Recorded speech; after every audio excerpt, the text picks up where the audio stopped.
ద్రవ్యరాశి సంఖ్య ఇంతకుముందే మనం చెప్పుకున్నాం. న్యూక్లియాన్లు అంటే కేంద్రకంలో ఉన్నటువంటి న్యూట్రాన్లు మరియు ప్రోటాన్లు. ఈ మొత్తం న్యూక్లియాన్ల సంఖ్యనే ఇప్పుడు ద్రవ్యరాశి సంఖ్య అని పిలవడం జరుగుతుంది. అంటే రూథర్ఫర్డ్ చెప్పినట్టుగా పరమాణు యొక్క మొత్తం ద్రవ్యరాశి అంతా కూడా కేంద్రకం దగ్గర కేంద్రీకృతమై ఉంది.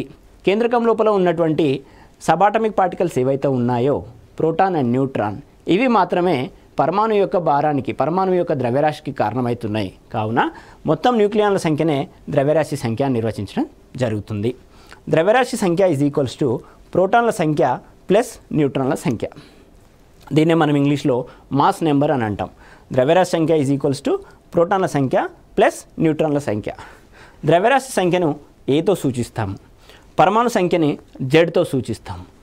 సో ZXA మెథడ్ అంటే ఏంటంటే X అనేటువంటిది ఎలిమెంట్, Z అనేటువంటిది పరమాణు సంఖ్య, A అనేటువంటిది ద్రవ్యరాశి సంఖ్య. For example, if I right 6C12, నేను 6C12 అని రాసినట్లయితే 6 అనేటువంటిది పరమాణు సంఖ్యని, 12 అనేటువంటిది ద్రవ్యరాశి సంఖ్యని సూచిస్తుందని గుర్తుంచుకోవాలి.